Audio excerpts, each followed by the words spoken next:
Hello नमस्कार, मैं हूं हिमांशु कुमार। साथ फिजिक्स चैनल में आपका स्वागत है। आज के हम इस वीडियो में बात करने वाले हैं 10th के वैसे विद्यार्थी जो 2022 में एग्जाम देने वाले हैं। उन विद्यार्थियों के लिए लेकर के आए हैं भौतिकी के महत्वपूर्ण प्रश्न, जो आप लोग का एक अंक स्तरीय है। देखिए, एक अंक स्तरीय हम लोग भौतिकी के प्रश्नों को देखते हैं। सबसे पहले एक अंक स्तरीय भौतिकी के प्रश्न में है जो यहाँ दिया हुआ है कि पहला क्वेश्चन है, किसी विद्युत धारावाही चालक तार द्वारा उत्पन्न चुंबकीय क्षेत्र की दिशा निर्धारित करने के लिए ऑब्जेक्टिव में देगा निम्नलिखित में कौन सहायक है। तो आपको जवाब देना है।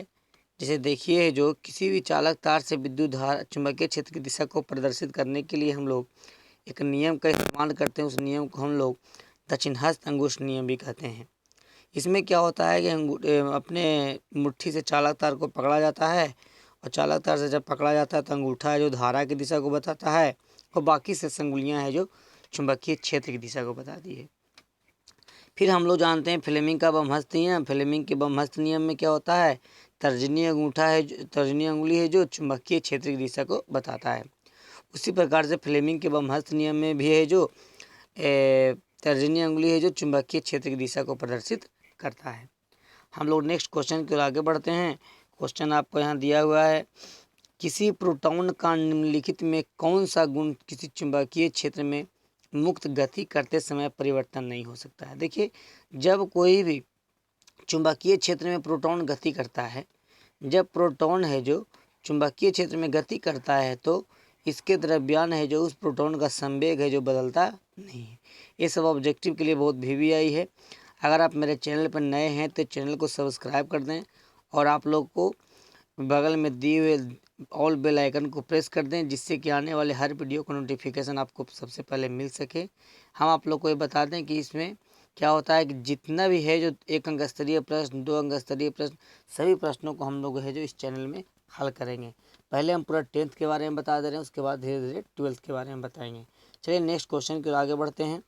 क्वेश्चन में दिया हुआ एक कूलम आवेश में कितने इलेक्ट्रॉन में समाये आवेश के तुल्य होता है। देखिए, सीधा सीधा इसको हम देना है कि एक कूलम आवेश में कितने इलेक्ट्रॉन होता है। तो एक कूलम आवेश में इलेक्ट्रॉनों की जब संख्या पूछा जाएगा तो आपको जवाब देना है 6.25 × 10⁻18 इलेक्ट्रॉन, इसको हम लोग बोलते हैं। यानी कि आप लोग से कहीं पूछा जाएगा कि एक कूलम आवेश में कितने इलेक्ट्रॉन होते हैं, तो हम आप लोग को बता दें कि एक इलेक्ट्रॉन में आवेश, एक कूलम आवेश इलेक्ट्रॉनों की संख्या जब पूछा जाएगा, इसका वैल्यू होता है बुआ 6.25 × 10⁻18 इलेक्ट्रॉन। इतना के बाद हम लोग क्या जानते हैं आगे। अगला नेक्स्ट क्वेश्चन है। नेक्स्ट क्वेश्चन दिया है कि एक उत्तल लेंस की क्षमता एक डायोप्टर है, दूसरे लेंस की फोकस दूरी। देखिए, डायोप्टर जो आप लोग देख रहे हैं यहाँ, जो आपका दिया हुआ है कि एक उत्तल लेंस का क्षमता एक डायोप्टर है। सबसे पहले इसको क्वेश्चन को हल करने के लिए हम कंसेप्ट जानेंगे। इसका कंसेप्ट क्या होता है कि लेंस की क्षमता का सही मात्रक होता है डायोप्टर, जिसे हम लोग लिखते हैं P/1/f। तो जो आंसर आता है इसका सही मात्रक को हम लोग डायोप्टर कहते हैं। डायोप्टर जो भी निकाला जाता है वह डायोप्टर निकालने के लिए हम लोग मीटर का इस्तेमाल करते हैं। सही मात्रक वो सब मीटर में होता है। तो आप लोग को दिया है कि एक डायोप्टर, इसका मतलब समझना है 1 मीटर। अगर दिया जाता है 2 डायोप्टर 2 मीटर, तो इसी प्रकार इससे पूछा है उससे लेंस की फोकस दूरी होगी। तो एक डायोप्टर दिया यानी 1 मीटर, इसका फोकस दूरी हो जाएगा 100 सेंटीमीटर। चूँकि हम लोग बेसिक पॉइंट जानते हैं कि 1 मीटर में आप लोग का 100 सेंटीमीटर होता है। हम लोग नेक्स्ट क्वेश्चन की ओर आगे बढ़ते हैं। नेक्स्ट क्वेश्चन क्या दिया हुआ है यहाँ देखिएगा कि निम्नलिखित में प्रकाश के रंगों में से किस रंग का अपवर्तनांक अधिकतम होता है। देखिए, आपको एक छोटा सा कंसेप्ट बता देते हैं, बेसिक पॉइंट, कि जो प्रकाश की किरणें अत्यधिक विचलित होती है, विचलित का मतलब समझना, जो प्रकाश की किरणें हैं जो अत्यधिक मुड़ती है उसका अपवर्तनांक सबसे अधिक होता है। जैसे देखिए, अगर आप लोग कहीं प्रिज्म पढ़े होंगे, जब प्रिज्म के अपवर्तक सतह पर श्वेत प्रकाश आपतित होता है, जब ये श्वेत प्रकाश आपतित होता है तो 7 रंगों में विभक्त हो जाती है।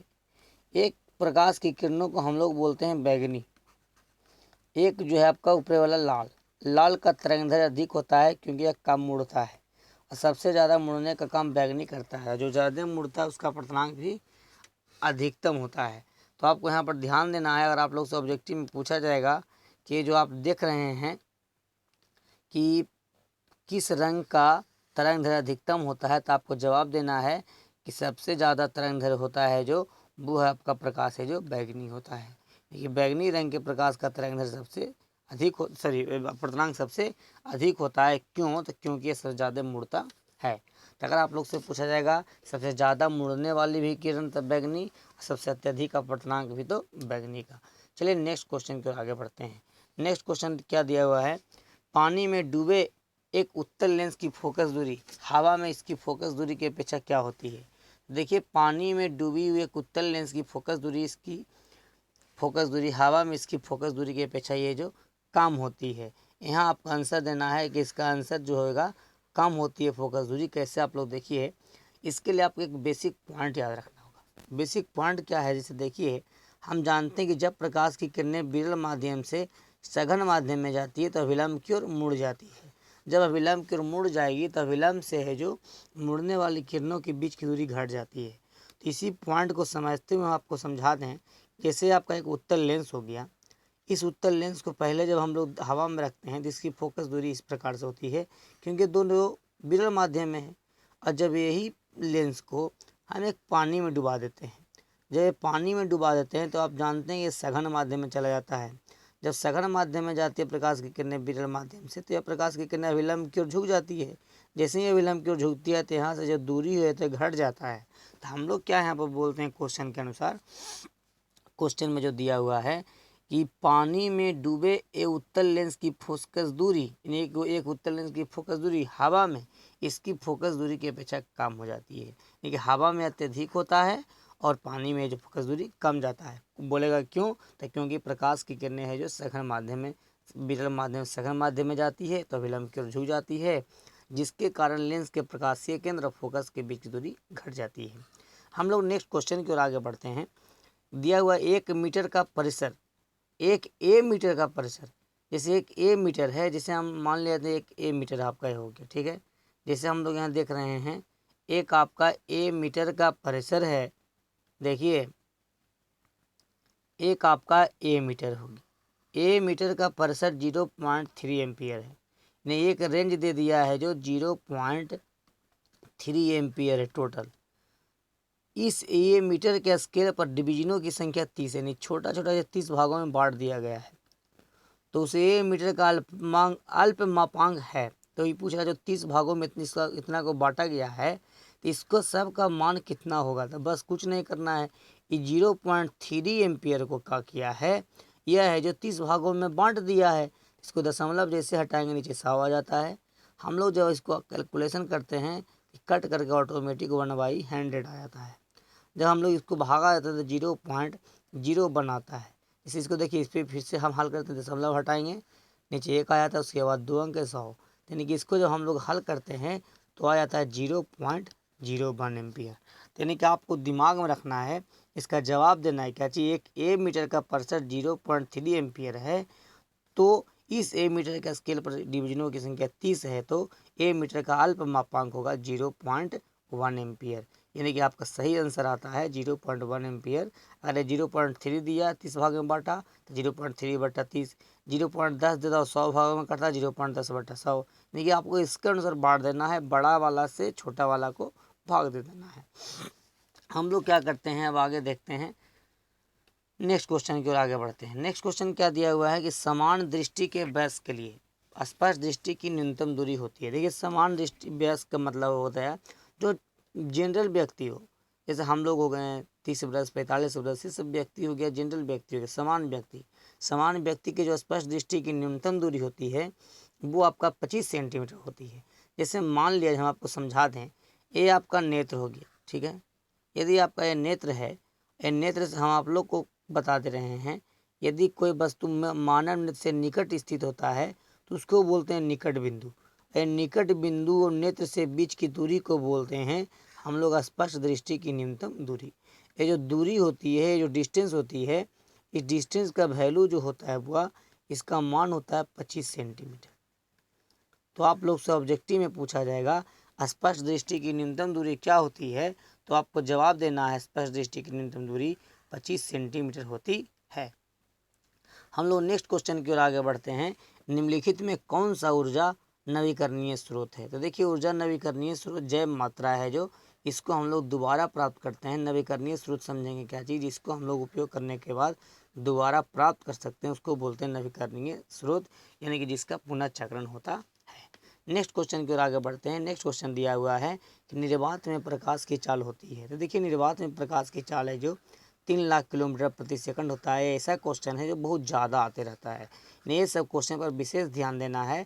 ये सब क्वेश्चन महत्वपूर्ण है, लेकिन कुछ कुछ प्रश्न ऐसे हैं जो हर वक्त पूछे जाते हैं।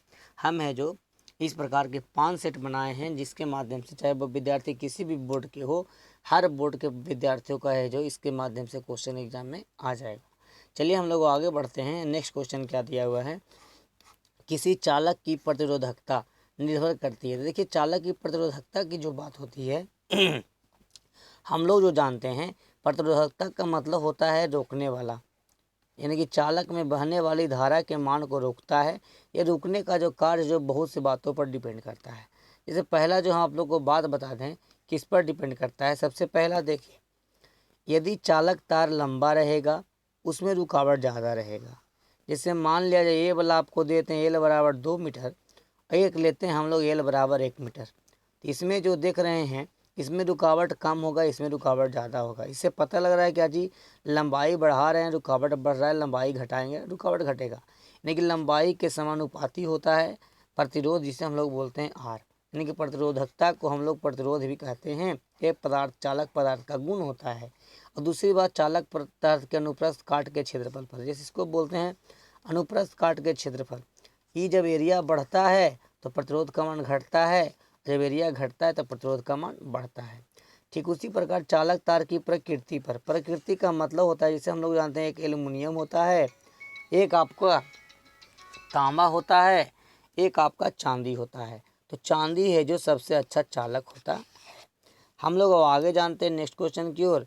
नेक्स्ट क्वेश्चन के पहले इसको हम देख लेते हैं। यहाँ लिखा हुआ है चालक के लंबाई पर, यानी कि यहाँ पर आपका एकदम क्लियर बता दिया गया है, चालक के लंबाई पर चालक के अनुप्रस्थ काट के क्षेत्रफल पर, अनुप्रस्थ काट के क्षेत्रफल का मतलब ए, यानी कि इसको है जो ए जो आप देखते हैं इसको हम लोग बोलते हैं अनुप्रस्थ काट का क्षेत्रफल।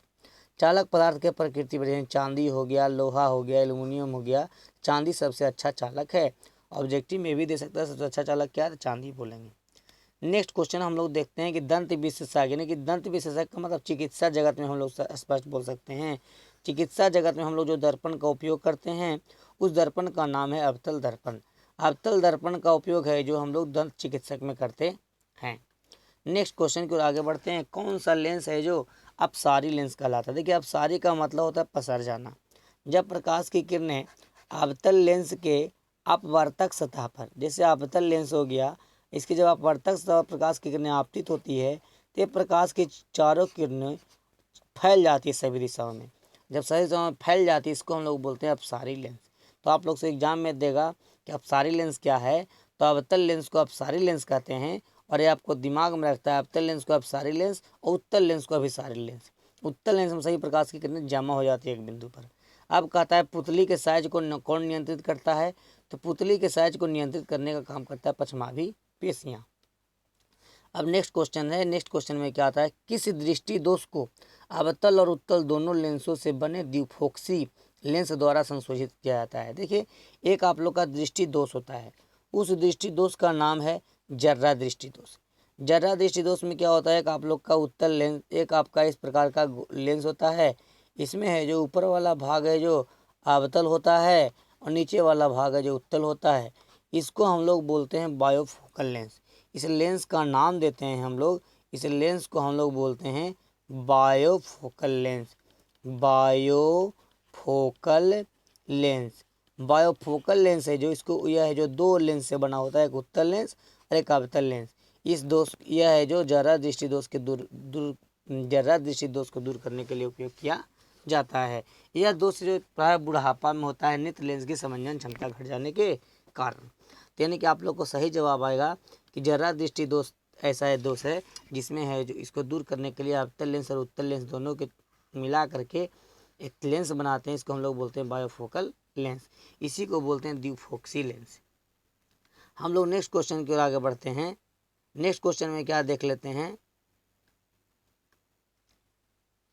नेक्स्ट क्वेश्चन है आपका, एक प्रयोग में अवतल दर्पण द्वारा किसी बिंब का प्रतिबिंब, यानी कि यहाँ पर दिया है एक प्रयोग में किसी बिंब का प्रतिबिंब, यानी कि बिंब का मतलब वस्तु का प्रतिबिंब एक पर्दे पर प्राप्त किया जाता है, यानी एक पर्दे पर किसी वस्तु का प्रतिबिंब प्राप्त किया जाता है।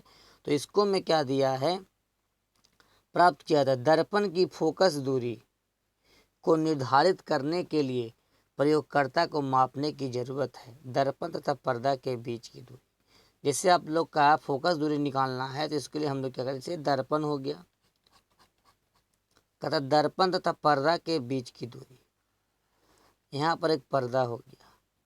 फोकस दूरी हमको जब ज्ञात करना है, इससे प्रकाश की किरण निकलती है, टकराने के बाद है जो फोकस से गुजरती है। तो दर्पण तथा पर्दा के जब बीच की दूरी हम लोग निकालते हैं, या दर्पण तथा बीम के बीच की दूरी निकालते हैं, तो हम लोग है जो उसके मध्य बिंदु को निकाल देते हैं फोकस दूरी। हम लोग नेक्स्ट क्वेश्चन की ओर आगे बढ़ते हैं। कहा गया है शब्दकोश के छोटे अक्षरों को पढ़ने के लिए। शब्दकोश के छोटे अक्षरों को, शब्दकोश का मतलब होता है डिक्शनरी हम लोग बोलते हैं।